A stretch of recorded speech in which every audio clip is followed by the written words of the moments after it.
IRNA News Agency melaporkan pabrik pengolahan minyak dan fasilitas penyimpanan bahan bakar milik Israel di Haifa telah dihantam oleh drone Angkatan Udara Tentara Republik Islam Iran dalam beberapa jam terakhir.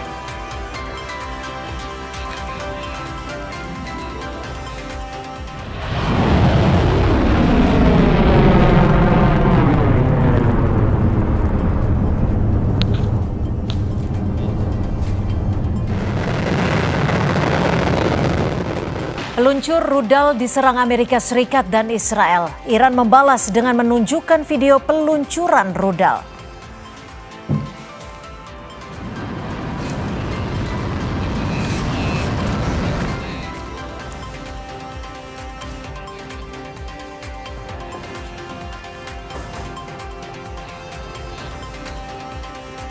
Amerika Serikat dan Israel berusaha melumpuhkan kekuatan Iran dengan menyasar peluncur rudal di sejumlah lokasi tersembunyi.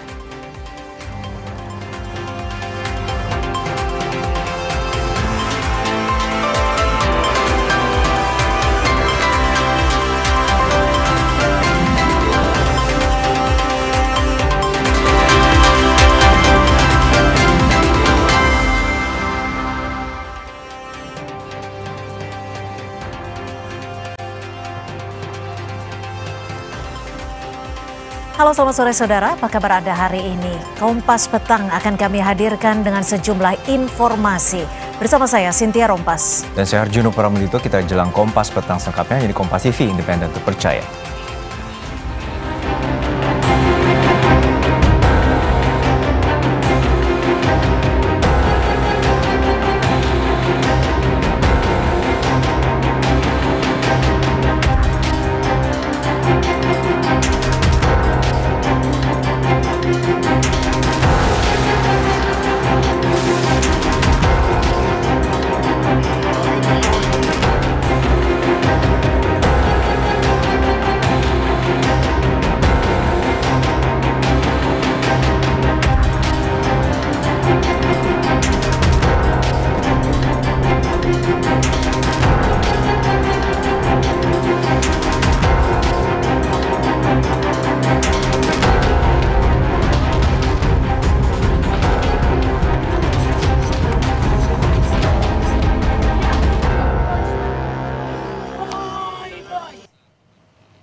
Korps Garda Revolusi Islam Iran atau IRGC mengumumkan gelombang baru peluncuran rudal dari operasi True Promise 4.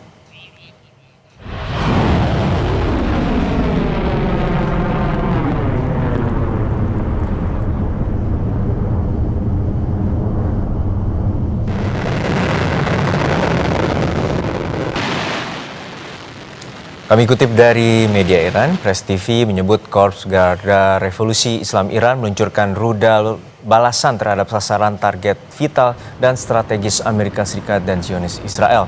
Media Iran juga menuliskan pada Selasa waktu Iran, Kantor Humas Korps Garda Revolusi Islam Iran mengumumkan gelombang ke-37 serangan telah diluncurkan.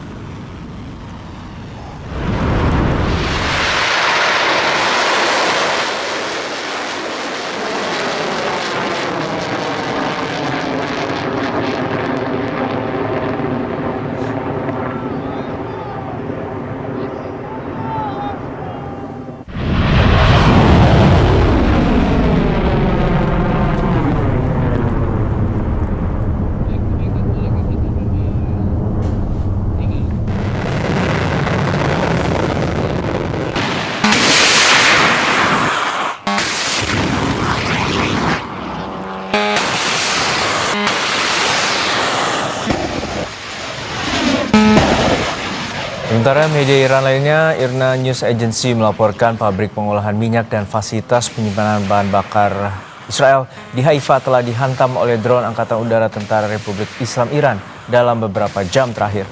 Jubir Markas Besar Pusat Hatam Al-Adiyah mengatakan bahwa serangan ini merupakan serangan respons langsung terhadap pemboman depot minyak Iran di Tehran dan Al-Bors.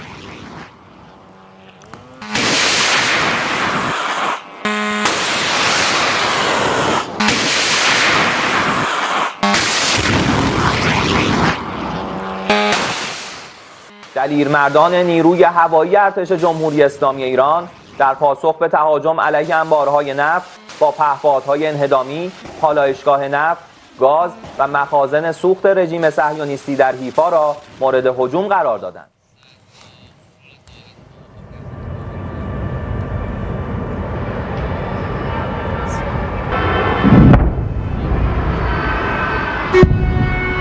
Sirine bunyi adanya serangan terdengar di Tel Aviv, Israel saat rudal Iran diluncurkan menuju Israel.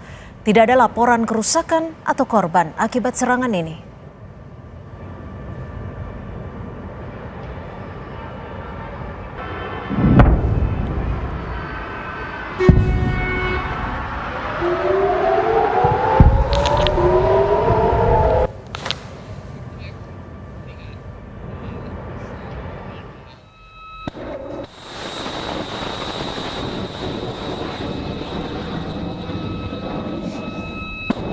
Di tengah konflik antara Amerika Serikat dan Israel melawan Iran, militer AS kembali merilis video peluncuran rudal.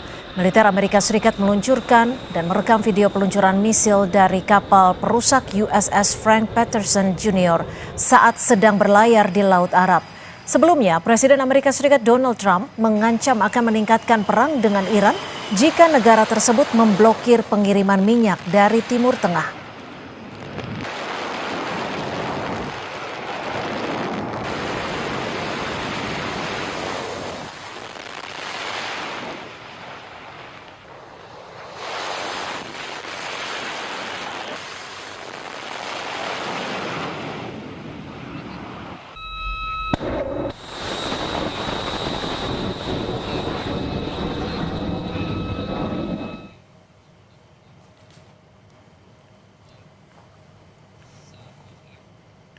Amerika Serikat terus menargetkan kapal perang milik Angkatan Laut Iran. Hari ini seperti dilansir Pusat Komando Amerika Serikat, serangan menyasar kapal perang Iran.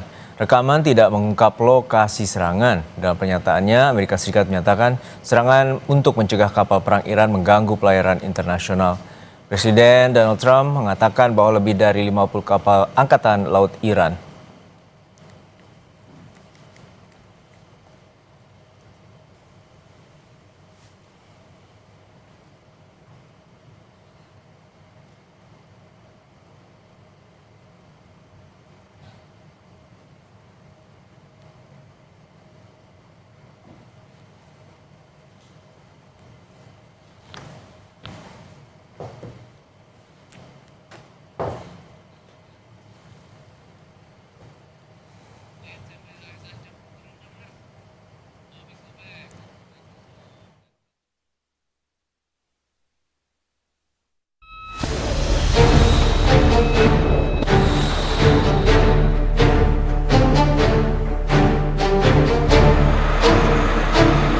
Amerika Serikat mengklaim telah menghancurkan lebih dari selusin kapal Iran yang memasang ranjau di sekitar Selat Hormuz Selasa waktu setempat. Merespons hal itu, Iran bersumpah untuk memblokir ekspor minyak di kawasan itu dengan mengatakan tidak akan mengizinkan bahkan 1 liter pun untuk dikirim ke musuh-musuhnya. Militer Amerika Serikat merilis video 16 kapal Iran dihancurkan setelah Trump mengancam akan menyerang Iran jika Iran tidak segera menyingkirkan ranjau di Selat Hormuz. Amerika juga mengancam akan melakukan serangan yang lebih intens. For example, today will be yet again our most intense day of strikes inside Iran. The most fighters, the most bombers, the most strikes. Intelligence more refined and better than ever. So that's on one hand. On the other hand, the last 24 hours have seen Iran fire the lowest number of missiles they've been capable of firing yet. Pernyataan Menhan Amerika Serikat itu berbeda dengan sinyal yang disampaikan Trump bahwa perang akan segera berakhir. Sementara Wakil Menteri Luar Negeri Iran untuk urusan hukum dan internasional, Kazim Garibabadi, mengatakan bahwa akhiri konflik yang sedang berlangsung dengan Amerika Serikat dan Israel hanya akan mungkin terjadi setelah ada jaminan bahwa tindakan atau serangan demi serangan tidak akan terulang. Selain itu, ia bilang Iran tidak melakukan agresi namun membela diri dan penghentian perang ada di tangan Iran. توقف جنگ دست جمهوری اسلامی ایران هست. یعنی هر وقت جمهوری اسلامی ایران تصمیم بگیرد، حتی اونها متوقف بشوند، تصمیم نهایی با جمهوری اسلامی ایران هست در این زمینه، چون اونها تجاوز کردن، اونها حملات مسلحانه انجام دادن. ما باید در واقع موقعی متوقف بشویم که بتونیم احساس بکنیم یا تضمینی داشته باشیم که این اقدامات تجاوزکارانه مجددا روی نمیره و اونها مسئولیت اقدامات خودشون رو باید بپذیرند. Hingga beberapa jam lalu, serangan gabungan Amerika Serikat Israel masih menghantam kota Teheran, Iran. Sedikitnya 6 warga Iran meninggal dalam serangan itu.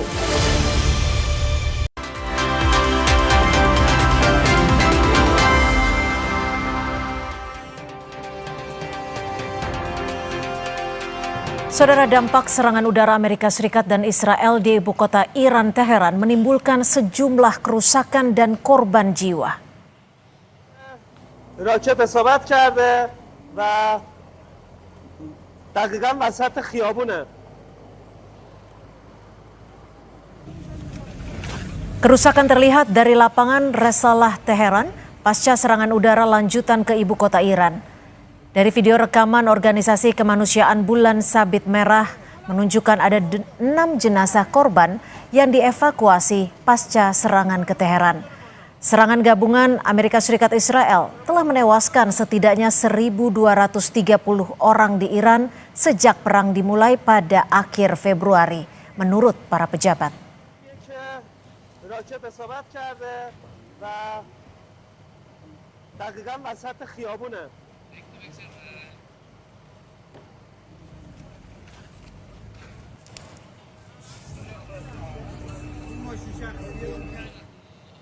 جاده هم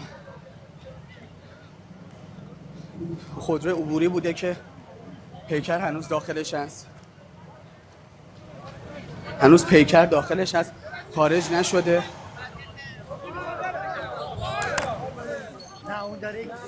Kerusakan lain di Teheran terjadi di Jalan Raya Martir Bagheri pasca serangan rudal Amerika Serikat. Jalan rasa dan sejumlah infrastruktur rusak. Sejumlah orang terluka dan 4 orang tewas dalam serangan gabungan Amerika Serikat dan Israel ke Teheran.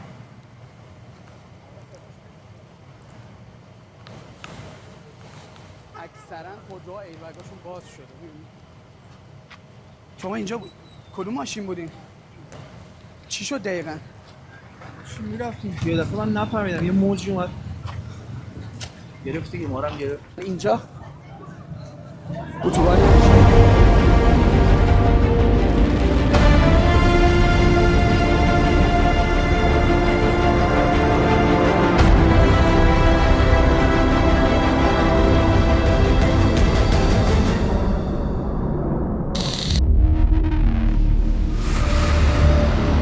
Perang antara Amerika Serikat dan Israel melawan Iran masih terus terjadi hingga hampir 2 pekan. Situasi keamanan di Iran jadi pertimbangan yang membuat pemerintah melalui Kemlu mengevakuasi 32 WNI di Iran dalam 2 tahap. Perjalanan menuju tanah air cukup panjang. Dari Teheran, Iran, WNI harus terlebih dahulu menempuh jalan darat selama lebih dari 10 jam menuju Azerbaijan. Keputusan penggunaan jalur evakuasi darat dari Azerbaijan diambil karena berdasarkan kajian jalur darat menuju Baku dinilai sebagai rute paling aman bagi warga sipil. Selanjutnya, proses pemulangan ke Indonesia dari Baku menggunakan pesawat terbang. Mereka berangkat pada 9 Maret sekitar pukul 10 malam waktu setempat. Warga negara Indonesia di Iran bercerita bagaimana suasana mencekam sempat terjadi saat mereka berada di KBRI Teheran karena suara ledakan bom terasa dekat dan sering terdengar. Namun, 22 WNI akhirnya bisa kembali ke Indonesia dengan selamat. Mencekam ketika kami berada di KBRI Teheran, itu 10 bom di atas KBRI lewat. Dan 1 kilo sampai 2 kilo itu bom itu luar biasa, sehingga kaca-kaca di kedutaan itu bergetar.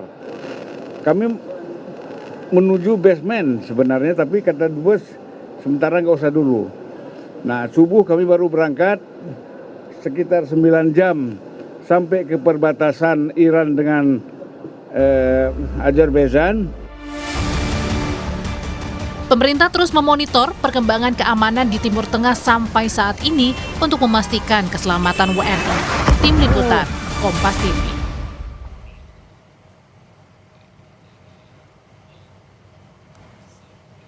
Tidak hanya kapal perang Iran yang menjadi target serangan, peluncur rudal Iran juga dihancurkan militer Amerika Serikat. Rekaman yang dilansir hari ini menunjukkan serangan terhadap apa yang diklaim Amerika Serikat sebagai kendaraan militer. Tanggal dan lokasi pasti terkait dengan serangan dalam video itu tidak dapat diverifikasi secara independen. Amerika Serikat mengatakan lokasi peluncur rudal yang dihancurkan berusaha disembunyikan Iran.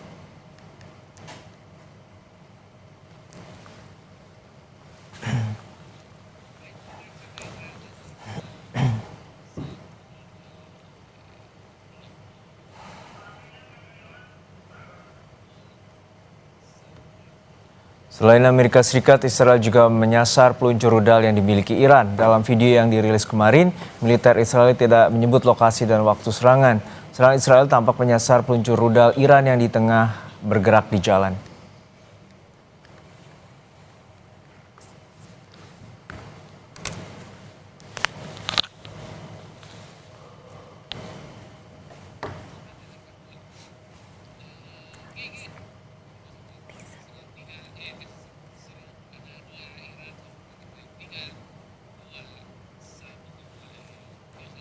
Saudara, Garda Revolusi Iran melarang ekspor minyak dari kawasan Timur Tengah ke negara-negara mitra Amerika Serikat dan Israel selama konflik berlangsung.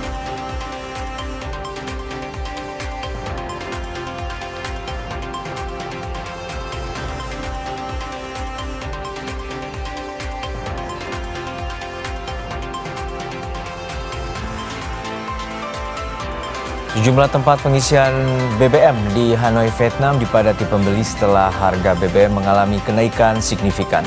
Panik buying tidak terhindarkan imbas konflik Timur Tengah yang masih terjadi.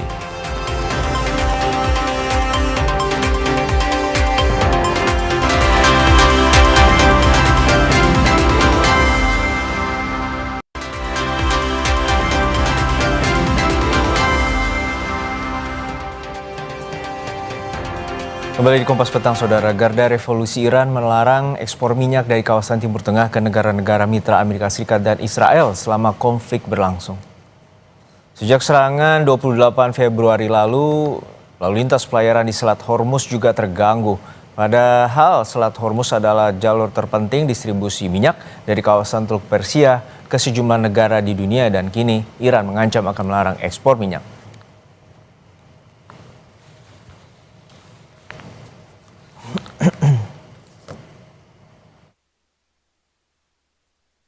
سردار ناینی با تاکید بر اینکه نیروهای مسلح ایران اجازه صادرات 1 لیتر نفت از منطقه را تا اطلاع ثانوی به طرف متخاصم و شرکایش نمیدهد گفت چرا به مردم آمریکا حقیقت را نمیگویید که همه زیرساخت‌های نظامی آمریکا در منطقه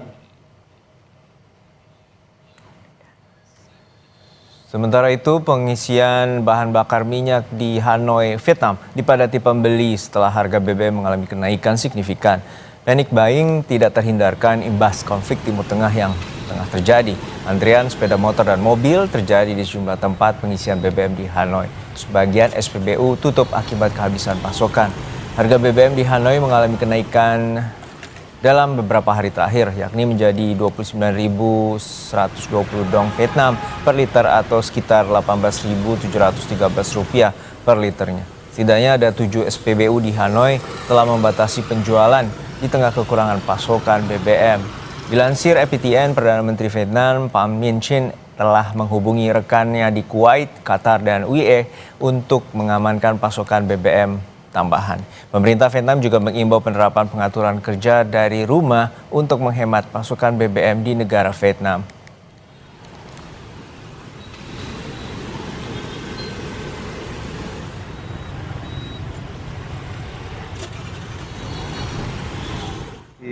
Cái việc này khiến cho giá xăng dầu không chỉ riêng ở Việt Nam mà nó còn ảnh hưởng đến cả toàn thế giới.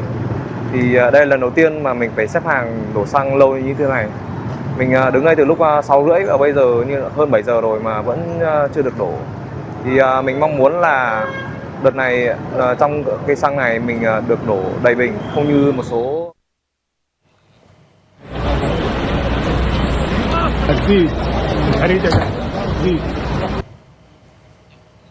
Pemimpin Kuwait menegaskan tidak akan membiarkan negara manapun mengancam wilayahnya termasuk Iran.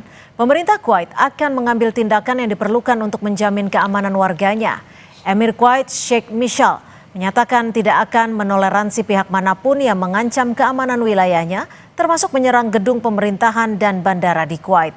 Ia menekankan pemerintah Kuwait akan membela diri berdasarkan hukum internasional. Sheikh Mishal juga mengecam serangan yang menargetkan negara-negara Teluk lain. Ia menekankan telah berulang kali menempuh jalur diplomatik agar negaranya tidak menjadi sasaran serangan oleh negara tetangga.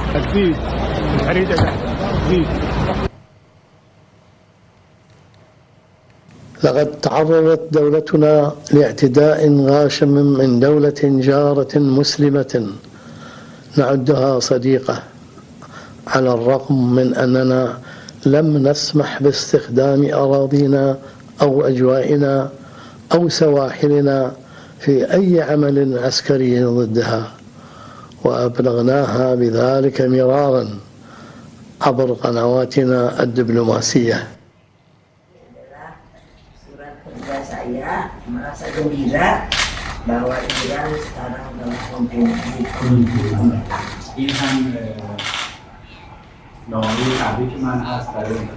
Presiden kelima RI Megawati Soekarno Putri menerima Duta Besar Republik Islam Iran untuk Indonesia Muhammad Borojerdi di kediaman Megawati di Menteng, Jakarta Pusat kemarin. Dalam pertemuan ini Megawati mengucapkan selamat atas penunjukan Mujtaba Khamenei sebagai pemimpin tertinggi Iran yang baru menggantikan mendiang ayahnya Ayatollah Ali Khamenei.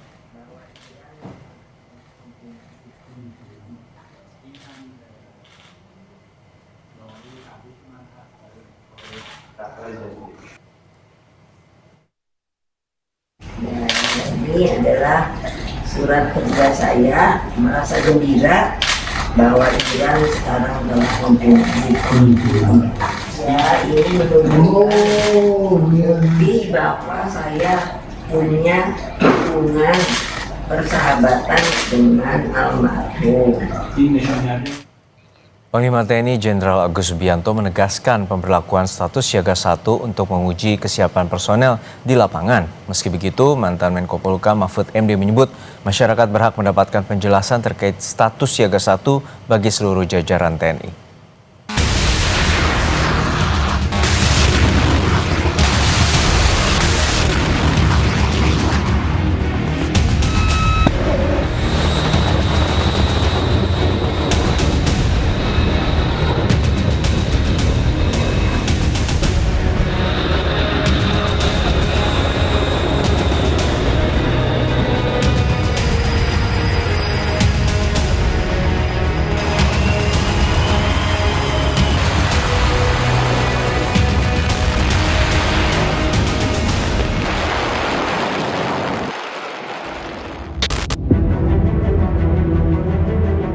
Panglima TNI Jenderal Agus Subianto menyebut instruksinya dalam status siaga 1 merupakan hal yang biasa. Ia menambahkan status itu adalah bagian dari mekanisme standar untuk memastikan kesiapan personel sekaligus peralatan merespons kondisi bencana maupun yang lainnya.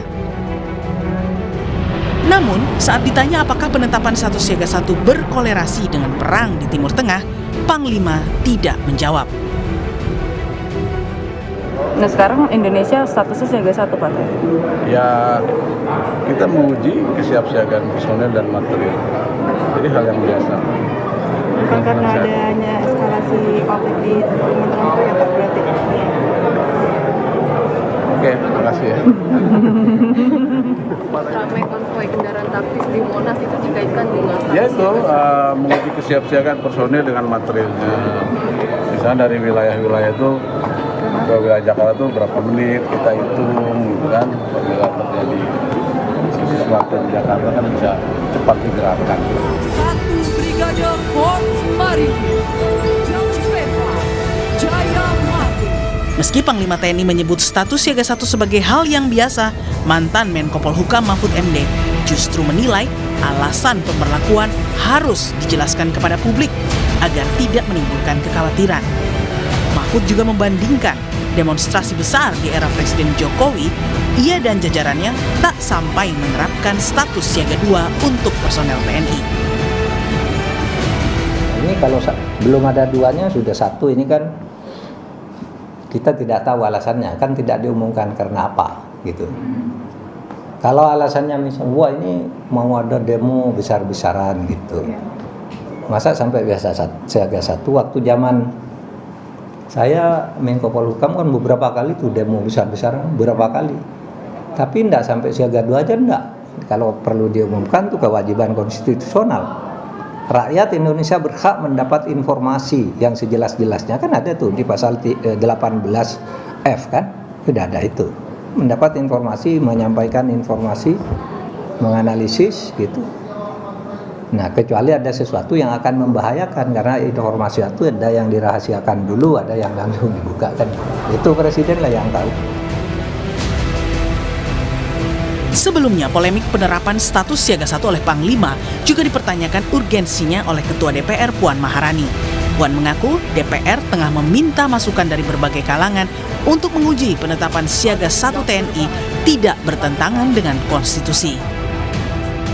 Kan saat ini kami masih meminta masukan-masukan terkait dengan hal tersebut supaya lebih banyak masukan dari pihak-pihak tertentu, meaningful participation-nya dari bukan hanya dari satu pihak namun semua pihak terkait supaya lebih komprehensif dan jangan sampai kemudian tumpang tindih dengan undang-undang yang lain.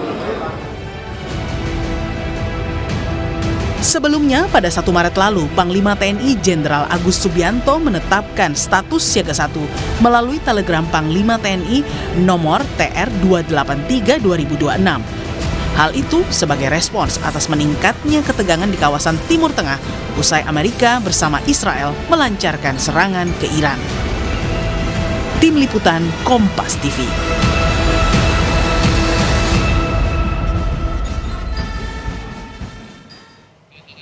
Menteri Keuangan Purbaya Yudi Sadewa memastikan belum akan mengubah APBN menyusul masih berfluktuasinya harga minyak dunia. Purbaya memastikan APBN masih mampu menahan kenaikan harga minyak yang sempat menyentuh $100 Amerika Serikat per barel usai serangan Amerika Serikat dan Israel ke Iran. Purbaya menekankan pengubahan alokasi anggaran dalam APBN tidak bisa dilakukan secara sembarangan. Ia tidak ingin pengubahan anggaran dilakukan terburu-buru tanpa analisis yang tepat.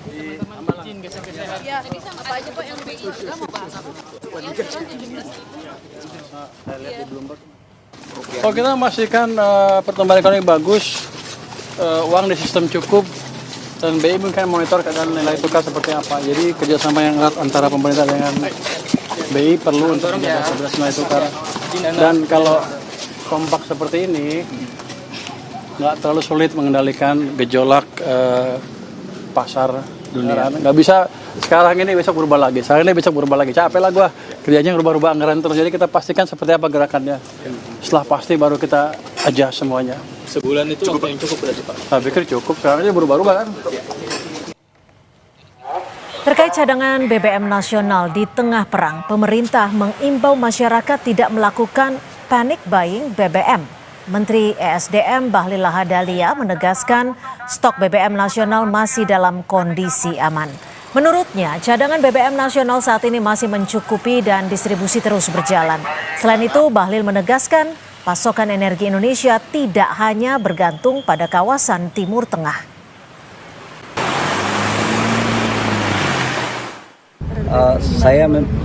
Saya menyarankan dan meminta tidak perlu ada panic buying karena memang stok BBM kita cukup. Jadi yang dimaksud dengan 21 hari sampai dengan 25 hari itu adalah storage kita, tetapi itu kan dia pergi dan datang lagi. Industri kita kan jalan terus dan impor kita kan nggak ada masalah. Apalagi di Timur Tengah itu kita cuma mengimpor crude, minyak mentahnya. Sementara minyak jadinya kita impor dari negara Asia Tenggara dan produksi dalam negeri. Jadi harusnya nggak perlu ada sampai begitulah ya. Adu kekuatan udara AS Israel dengan Iran tak hanya diisi jet tempur, melainkan juga kekuatan drone dan rudal. Setelah hampir 2 minggu berlangsung, bagaimana kekuatan udara Iran dalam mengimbangi AS dan Israel?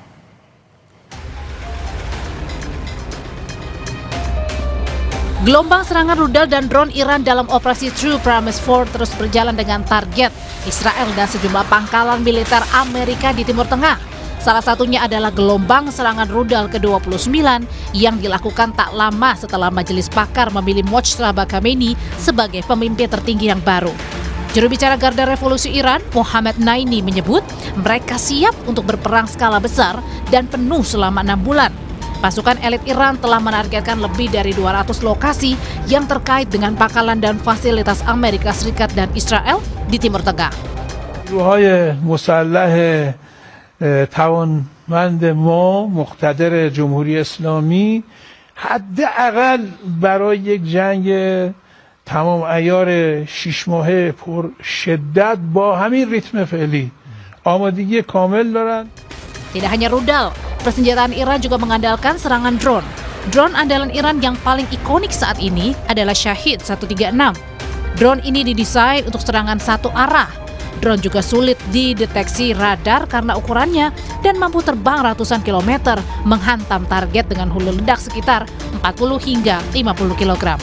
Drone sering dijuluki sebagai AK-47 udara karena biaya produksinya yang murah namun sangat efektif dalam perang asimetris. Begitu efektif hingga Amerika Serikat dilaporkan mengembangkan tiruannya. Jenis drone lain yang juga jadi andalan Iran adalah Mohajer 10. Jangkauan drone ini hingga 2000 km, memungkinkan serangan ke target strategis yang sangat jauh. Drone juga mampu bertahan di udara hingga 24 jam dan dapat mengangkut bahan peledak hingga 300 kg dengan 2 kali lipat kapasitas pendahulunya Mohajer 6. Drone juga digunakan dalam operasi militer Amerika Serikat ke Iran, Operation Epic Fury. Salah satunya adalah LUCAS, Low Cost Unnamed Combat Attack System. Ini adalah senjata terbaru AS dalam serangan ke Iran. Drone kamikaze sekali pakai yang dirancang dengan teknik reverse engineering yang ditiru dari drone Shahid 136 milik Iran. Drone digunakan untuk serangan presisi berbiaya rendah terhadap infrastruktur militer, situs rudal, dan pangkalan angkatan laut Iran. Dosen ilmu politik Universitas Udayana menilai Iran sudah mempersiapkan diri dengan rudal dan drone-nya untuk perang dalam jangka waktu lama, sementara Amerika cenderung mengandalkan serangan besar-besaran sehingga perang tak berlangsung lama. Sebenarnya sudah mempersiapkan ini cukup lama. Ketika perang 12 hari, mereka sudah mempelajari strategi yang dilakukan oleh Amerika Serikat dan juga Israel. Dan hari ini, kesiapan itu tentu dari logistik yang mereka miliki. Dengan konsepsi swarming yang sangat presisi dan juga serangan rudal yang sangat tepat. Amerika tentu tidak bisa. Amerika hanya maksimal, ya mungkin hanya 2 minggu dari sekarang. Maka serangan yang besar-besaran dengan kekuatan yang dan teknologi yang baru bisa saja akan keluar. Mungkin opsi bom yang jauh lebih mengerikan belum kita bayangkan bisa saja dipakai untuk langsung melemahkan pusat pertahanan dari Iran itu sendiri. Konfrontasi drone antara Iran dan Amerika Serikat bukan lagi sekedar simulasi, melainkan babak baru dalam sejarah peperangan modern. Di balik adu canggih teknologi perang, stabilitas kawasan Timur Tengah tetap menjadi taruhan utamanya. Pabrik pengolahan minyak dan fasilitas penyimpanan bahan bakar milik rezim Israel di Haifa telah dihantam oleh drone Angkatan Udara Tentara Republik Islam Iran dalam beberapa jam terakhir.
Dalam membalas serangan Amerika Serikat dan Israel, Iran mengerahkan rudal dan drone. Drone Iran digunakan untuk menyasar sejumlah area strategik, salah satunya depo BBM Israel di kota Haifa.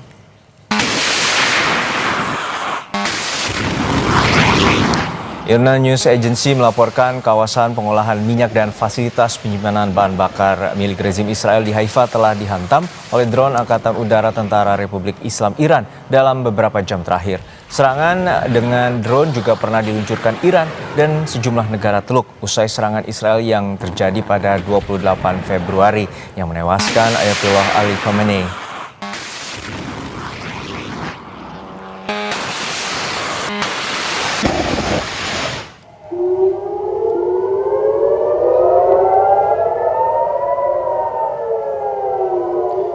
Sirene berbunyi di seluruh kota Haifa ketika pesawat pencegat Israel terlihat mengejar rudal Iran. Rentetan serangan terbaru muncul setelah Iran menunjuk putra Ayatollah Ali Khamenei, Mujtaba Khamenei, untuk menggantikan ayahnya sebagai pemimpin tertinggi. Sebelum pengumuman tersebut, Israel mengancam akan menargetkan siapapun yang terpilih.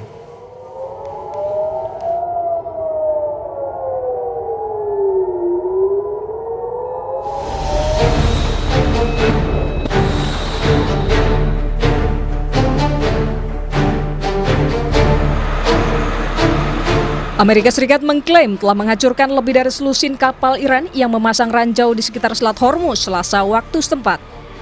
Merespons hal itu, Iran bersumpah untuk memblokir ekspor minyak di kawasan itu dengan mengatakan tidak akan mengizinkan bahkan 1 liter pun untuk dikirim ke musuh-musuhnya. Militer Amerika Serikat merilis video 16 kapal Iran dihancurkan setelah Trump mengancam akan menyerang Iran jika Iran tidak segera menyingkirkan ranjau di Selat Hormuz. Amerika juga mengancam akan melakukan serangan yang lebih intens. For example, today will be yet again our most intense day of strikes inside Iran. The most fighters, the most bombers, the most strikes.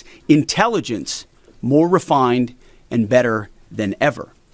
So that's on one hand. On the other hand, the last 24 hours have seen Iran fire the lowest number of missiles they've been capable of firing yet. Pernyataan Menhan Amerika Serikat itu berbeda dengan sinyal yang disampaikan Trump bahwa perang akan segera berakhir.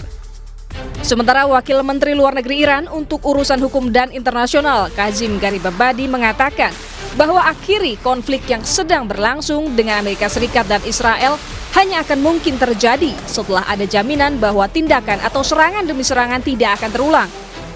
Selain itu, ia bilang Iran tidak melakukan agresi namun membela diri dan penghentian perang ada di tangan Iran. توقف جنگ دست جمهوری اسلامی ایران هست. یعنی هر وقت جمهوری اسلامی ایران تصمیم بگیرد، حتی اونها متوقف بشوند، تصمیم نهایی با جمهوری اسلامی ایران هست در این زمینه، چون اونها تجاوز کردن، اونها حملات مسلحانه انجام دادن. ما باید در واقع موقعی متوقف بشویم که بتونیم احساس بکنیم یا تضمینی داشته باشیم که این اقدامات تجاوزکارانه مجددا روی نمیده و اونها مسئولیت اقدامات خودشون رو باید بپذیرند. Hingga beberapa jam lalu, serangan gabungan Amerika Serikat Israel masih menghantam kota Teheran, Iran. Sedikitnya 6 warga Iran meninggal dalam serangan itu. Baik Iran maupun Amerika Serikat sama-sama ngotot tidak mau menyudahi perang. Belum lagi negara sekutu Amerika Serikat seperti Australia sudah mengirimkan bantuan alat perang untuk Amerika Serikat. Akankah situasi ini membuat perang semakin panjang? Kita bahas bersama peneliti senior Indo-Pacific Strategic Intelligence Fauzia Cempaka Timur dan juga pakar strategi PPAU alumni US Air War College Marsma TNI Purnawirawan Agung Sansoko Jati. Selamat sore Pak Agung dan juga selamat sore Mbak Fauzia. Namun kita sapa terlebih dahulu, kita tanyakan dulu Pak Agung. Pak Agung, untuk saat ini adalah kontrahegemoni oleh Iran ini terus berlangsung dan Amerika Serikat yang Anda sebutkan bahwa tampak sudah kelelahan atau endurance war-nya tampak mulai lengah. Untuk saat ini seperti apa Anda melihat bahwa serangan dari Israel juga tidak akan melunak dan terus melakukan serangan, terutama ada 31 gelombang serangan? Jadi pada hari kemarin itu adalah serangan ke-31 gelombang serangan dari Iran. Kalau kita ngelihat saya udah buat semacam paparan, itu Iran itu konstan, dia konstan. serangannya konstan, setiap hari mengirim 1 atau 2 gelombang serangan. Jadi sehari ada 2 gelombang serangan kayaknya. Tapi Amerika dari awal tinggi sekali, tapi lama-lama menurun. Dan kenapa menurun? Karena pasti pesawat itu perlu maintenance, kemudian pilotnya perlu istirahat, kemudian krunya juga perlu istirahat. Akhirnya tidak mungkin untuk menyerang terus-menerus dengan tanpa jeda dan tanpa perawatan. Akhirnya sekarang declining. Nah, lebih parahnya lagi, mata yang untuk melihat, yaitu radar yang berada di Qatar, itu pada hari ke-10 itu diledakkan dengan menggunakan itu Shahid 136 itu. Hancur, tidak bisa digunakan. Akhirnya mata yang melihat rudal balistik, mata atau radar yang melihat itu sudah dilumpuhkan dan sekarang semua tinggal mengharap. Akibatnya apa? Israel, khususnya Israel ya, itu standby-nya apa? Standby menggunakan pesawat tempur untuk menghadang Shahid. Dan Shahid ini bukan hanya ikut gelombang, tapi Shahid itu praktis sama Iran, itu diterbangkan sepanjang waktu. Mungkin tiap jam malah diterbangkan. Kenapa? Yang menjadi masalah adalah setiap kali ada drone yang ketangkap dan masuk radar, langsung dinyalakan sirene di Tel Aviv dan orang masuk bunker. Entah mau rudalnya rudal segede apa, yang gede sekali rudal Khoramsar itu atau rudal Fatah atau drone murah 20.000 itu semua masuk. Artinya apa? Tidak saja selain serangan sesungguhan yang memang mengancam objek vital strategis di Israel, tapi juga ada kiriman drone-drone yang membuat stres atau seperti tertekan masyarakat di Tel Aviv. Hampir sepanjang hari, sepanjang waktu, semua masuk dalam bunker lagi, 6 jam kemudian keluar, masuk lagi dalam bunker. Akhirnya tidak berjalan dengan normal. Selain memang timbul kerusakan yang terjadi, yang betul-betul tepat sasaran, menghantam beberapa sasaran strategis di Tel Aviv, seperti kediamannya, markas besarnya IDF, kediamannya Presiden Netanyahu, bahkan sudah terbunuh tuh adiknya Perdana Menteri Netanyahu dan lain sebagainya. Jadi memang seperti itu. Jadi Anda menyatakan bahwa untuk saat ini Iran mampu mengimbangi, walaupun kita melihat bahwa ini merupakan perang asimetris, bahwa Iran mampu mengerahkan sejumlah drone tempurnya dengan Shahid 136 ini dan menargetkan sejumlah objek vital, terutama di Tel Aviv dan juga sejumlah negara di kawasan Timur Tengah. Dan Anda menyatakan bahwa untuk saat ini kontrahegemoninya Iran, bahwa Amerika Serikat sebagai pelindung kawasan Timur Tengah ini agak diragukan oleh para sekutunya. Ya betul. Karena pada saat tujuan, jadi gini, Amerika dan Israel sukses melaksanakan rencana penyerangan yaitu secara tactical dan operasional. Operasional mengorganize semuanya, tactical sukses. Hampir semua sasaran bisa dihancurkan atau dibunuh atau apa, dan itu berhasil. Namun kenyataannya tactical output ini tidak menghasilkan strategic outcome. Yaitu berupa tujuan utamanya apa? Regime change, masyarakat bergejolak, pemerintah runtuh, kemudian garda revolusi tidak bisa berfungsi, rudal pengayaan uranium dihentikan, dan juga proksi tidak berjalan. Dan ternyata proksinya masih aktif. Jadi sekarang bukan saja ada masalah di Hormuz, tapi juga di Laut Merah. Kenapa? Karena 2 hari yang lalu Houthi dengan menggunakan rudal anti kapal telah berhasil merusak 2 kapal kontainer yang membuat praktis Laut Merah tertutup ataupun naik juga asuransinya, sehingga betul-betul Iran menekan tidak saja di Hormuz tapi juga di Laut Merah. Itu yang terjadi. Baik, kita tanya juga ke Mbak Fauzia. Mbak Fauzia, ini Selat Hormuz merupakan salah satu kunci yang juga menjadi kartu trufnya Iran untuk memegang bawahan dalam situasi perang saat ini. Anda melihat seperti apa bahwa kunci dari Selat Hormuz ini tentu akan memicu beberapa negara, terutama di dalam negeri Amerika Serikat sendiri dan juga sejumlah negara di Eropa terkait dengan harga minyak mentah dunia. Anda melihatnya apakah akan ada desakan bagi Amerika Serikat untuk maju di meja perundingan dan mengakhiri perang?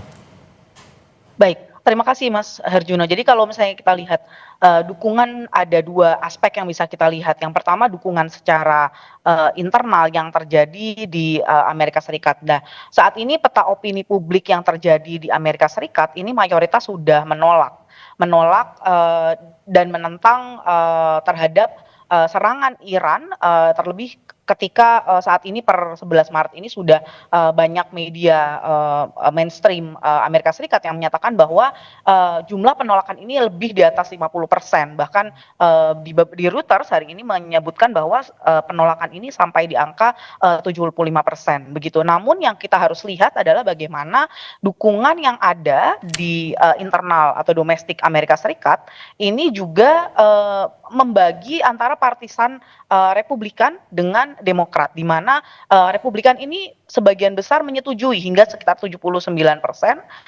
menyetujui bagaimana Trump menangani Iran, dan bahkan hingga 70% menyatakan bahwa Iran ini memang valid sebagai ancaman bagi Amerika Serikat.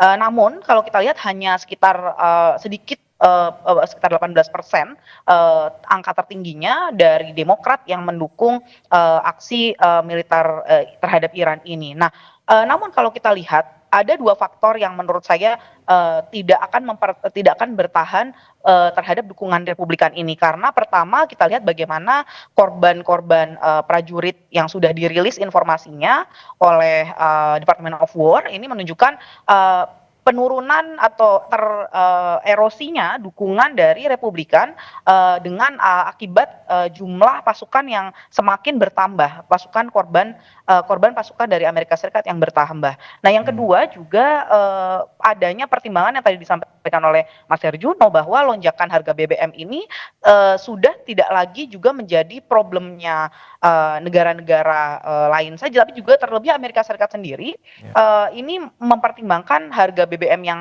meningkat di Amerika Serikat ini juga akan terus jika semakin naik gitu ya, meskipun hari kemarin dan hari ini kita lihat angkanya menurun akibat adanya pelepasan oil reserve dari D7 countries, tetapi memang jika ini angkanya terus meningkat dan bahkan yang disebutkan oleh spokespersonnya military Iran bahwa IRGC bahwa dia akan siap hingga angka $200 per barrel, maka tentu dukungan yang tadi kita sebutkan, kita lihat dari Republikan tidak akan bertahan lama, Mas Herjuno. Ya, artinya untuk saat ini meja perundingan masih tertutup dan juga tentunya perang ini akan makin berlanjut. Seperti apa Anda melihat bahwa kemungkinan dari desakan dalam negeri dan juga tadi Eropa itu untuk memajukan proses perundingan? Baik. Kalau kita lihat dari dukungan tadi dilihat dari dukungan domestik. Nah, kalau kita lihat dari dukungan koalisi atau dukungan teman sekutu Amerika Serikat sendiri, kita lihat bagaimana beberapa waktu sejak Trump meminta dukungan dari para koalisi, Spanyol sudah dengan ketat menyatakan tidak bersedia untuk mendukung. Meskipun begitu, kita lihat juga bagaimana sekarang Amerika Serikat juga Inggris gitu misalnya, Inggris agak galau gitu ya karena dia maju mundur, awalnya tidak mendukung namun sekarang mendukung dan bahkan mengirimkan juga salah satu anti drone vehicle, pesawat anti drone yang akibat terlebih karena Cyprus, salah satu anggota NATO itu juga terdampak dari serangannya Iran. Dan salah satu yang juga tadi disebutkan bahwa Australia juga memutuskan untuk mengirimkan beberapa pesawat dan juga beberapa pesawat lainnya gitu ya untuk mendukung Amerika Serikat dengan konteksnya adalah collective defense. Begitu, Mas Herjuno. Ya, Inggris, Prancis dan juga Jerman masih memberikan dukungan namun tidak akan mengikuti perang Trump terhadap Iran untuk saat ini. Dan Pak Agung, untuk saat ini bahwa Amerika telah memajukan sebuah drone baru yang namanya Lucas ini untuk dijadikan salah satu senjata baru untuk melawan Syahid 136. Menurut Anda seperti apa kekuatan dari Lucas ini di perang Iran, terutama saat ini Amerika dan Israel terus melancarkan serangan terhadap Iran? Namun jawabannya kita jawab di sela jeda hanya di Kompas Petang.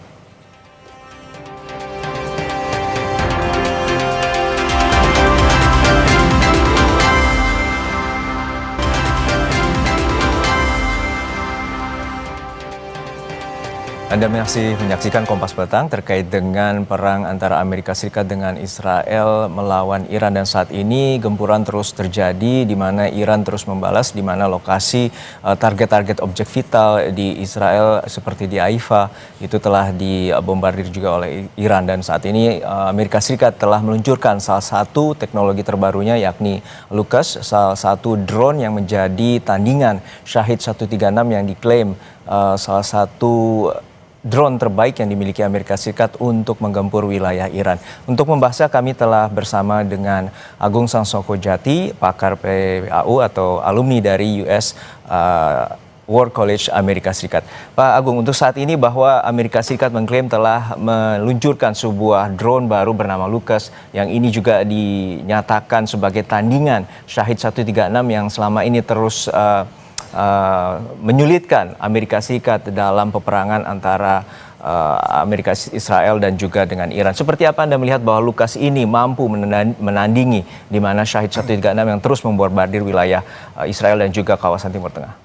Jadi sebetulnya LUCAS atau Low Cost Unmanned Aircraft System ini adalah drone yang didesain oleh Amerika untuk melaksanakan fungsi seperti rudal Shahid, drone Shahid.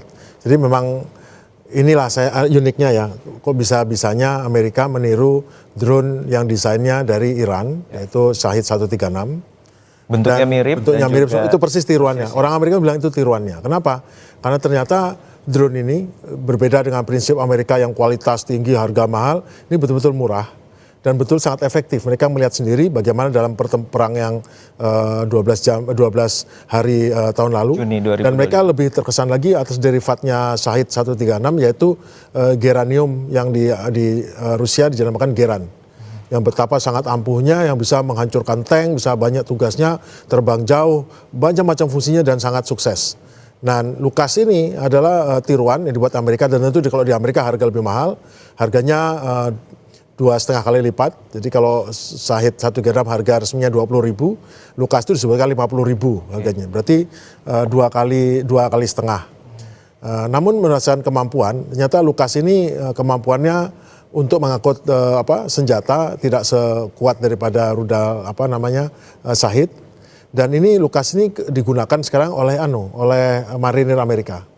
Dan marinir Amerika melepaskannya dari kapal, yaitu dari kapal induk ataupun kapal perusak, dan sekarang gugus tugasnya itu sedang meninggalkan pantai dekatnya pantai Oman. Dia sedang replenish, sedang mengisi BBM, bahan bakar, logistik.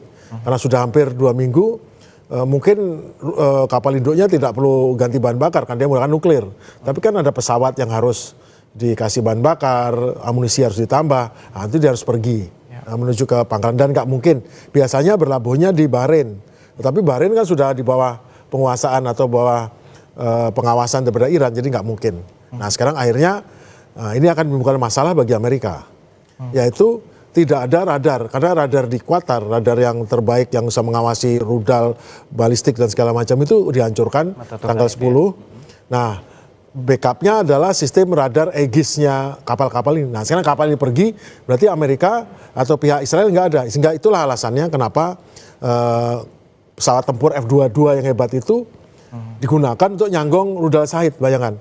Dan cara menjatuhkannya tidak bisa menggunakan rudal Sidewinder yang harganya $500.000. Karena rudal itu pencari panas, sedangkan Shahid sama sekali panasnya tidak memenuhi syarat untuk sebuah panas pesawat yang cukup, radiasinya untuk ditembak. Akhirnya Amerika untuk melumpuhkan satu rudal Shahid, dia menggunakan rudal M120 MRAM yang harganya harganya adalah 2,5 juta. Jadi bayangkan rudal Shahid yang dikirimkan secara satu-satu atau beramai-ramai itu harga $20.000 dijatuhkan menggunakan rudal seharga $2,5 juta. Ini yang disebut dengan war of attrition. Di bidang ekonomi, war of attrition. Di samping juga attrition di bidang moral pendukungnya, attrition di bidang dukungan politik. Seperti yang dibilang tadi, sekarang di Amerika masalahnya adalah bukan malah senator atau masalah kongresnya, semua banyak yang pro-Israel. Masalahnya, meskipun mereka pro-Israel, tapi pada saat nanti pemilihan sela nanti bulan November, yang terjadi adalah mereka milih ikut pendukungnya yang minta berhenti perang atau loyal sama Israel yang membantu dia dalam soal keuangan atau dukungan. Nah ini akan pertahanan mereka, dan Saya yakin pada titik nanti dengan satu dorongan lagi semua akan berbalik meminta untuk ini dihentikan karena memang pendukungnya juga kebanyakan minta ini dihentikan. Ya, baik. Tentu perang ini menjadi salah satu sorotan dan kita juga masih terhubung dengan Fauzia Cempaka Timur, peneliti senior Indo-Pacific Strategic Intelligence. Mbak Fauzia, bahwa terkait dengan perang ini persenjataan terus bergulir dan juga Amerika Serikat terus meluncurkan teknologi terbarunya di perang melawan Iran. Seperti apa Anda melihat bahwa senjata yang diluncurkan oleh Amerika Serikat ini terus menggempur wilayah Iran dan bagaimana perang ini dapat diakhiri dan kemudian beberapa pihak akan maju di meja perundingan? Terima kasih Mas Herjuno. Kalau dari saya melihat ada dua yang sangat stand out, yaitu bagaimana baru-baru ini dukungan politis penuh yang disampaikan oleh Australia, namun harus digarisbawahi bahwa kontribusi militer atau dukungan yang sifatnya militer ini terbatas. Tadi disampaikan terkait dengan MREM. Nah, MREM ini Australia juga berkeputusan untuk pemerintah Albanisi ini dengan cepat menyatakan dukungan yang bahkan kontribusi militernya ini melalui juga paket-paket rudal udara MREM gitu ya yang dikirimkan oleh Australia dengan mandatnya adalah mendukung pertahanan negara Teluk. Nah, kalau kita lihat selain juga memang juga mengirimkan beberapa pesawat, salah satu pesawatnya yaitu Wedgetail. Nah, dalam konteks ini kalau kita lihat bagaimana dukungan Australia ini digambarkan sebagai memperpanjang mata telinga dan juga berusaha untuk meningkatkan efektivitas dari pertahanan udara yang tadi disampaikan oleh Pak Agung juga bahwa ini semakin menurun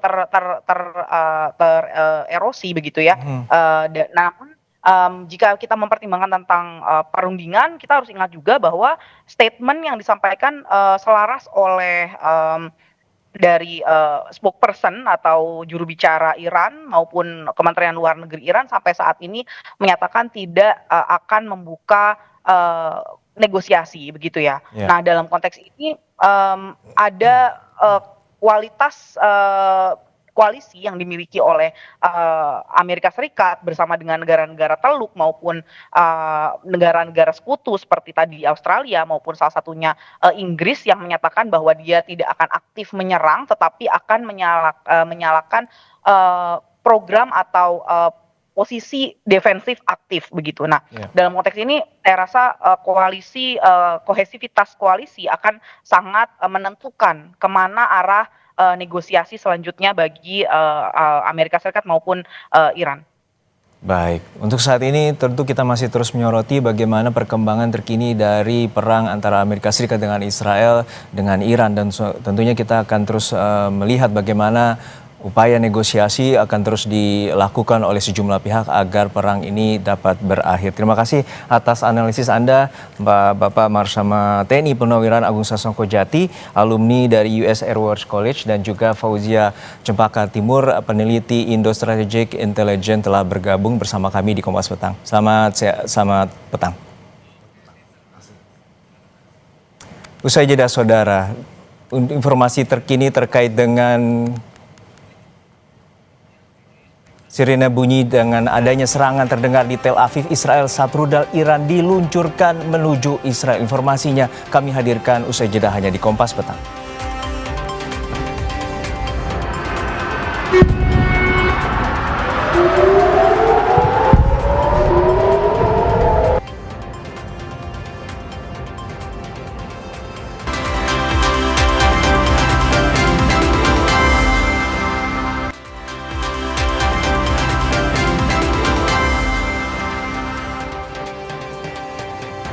Saudara, Korps Garda Revolusi Islam Iran (IRGC) mengumumkan gelombang baru peluncuran rudal dari operasi True Promise 4. Kami kutip dari media Iran, Press TV menyebut Korps Garda Revolusi Islam Iran meluncurkan rudal-rudal sebagai balasan terhadap sasaran target vital dan strategis Amerika Serikat serta Israel. Media Iran juga menuliskan pada Selasa waktu setempat, waktu Iran maksud kami, kantor Humas Korps Garda Revolusi Islam Iran mengumumkan gelombang ke-37 serangan telah diluncurkan.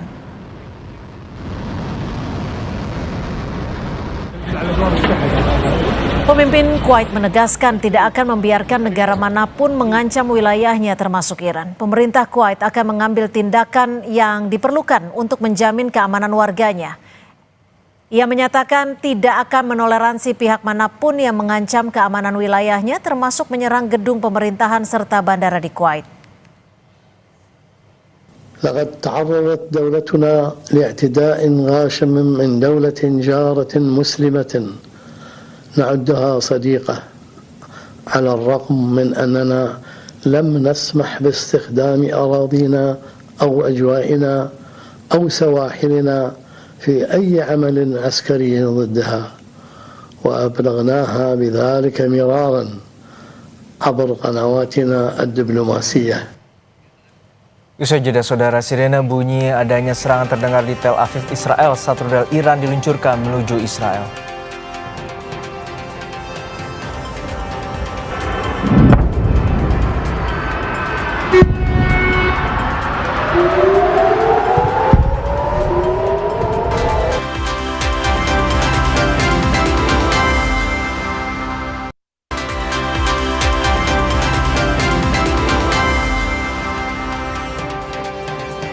Sirine bunyi adanya serangan terdengar di Tel Aviv, Israel saat rudal Iran diluncurkan menuju Israel.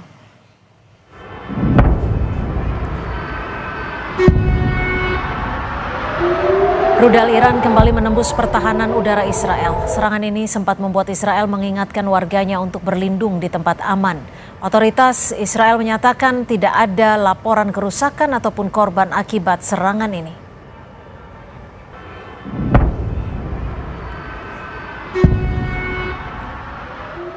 Serangan rudal yang masuk ke wilayahnya direspon Israel dengan drone yang menyasar peluncur rudal Iran.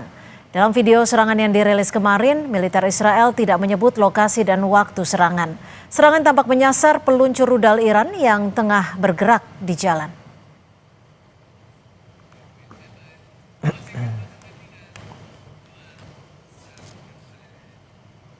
Informasi tadi menutup jumpa kita di Kompas Petang hari ini. Saya Arjuno Pramudito. Dan saya Cynthia Rompas. Terima kasih, selamat sore, sampai jumpa.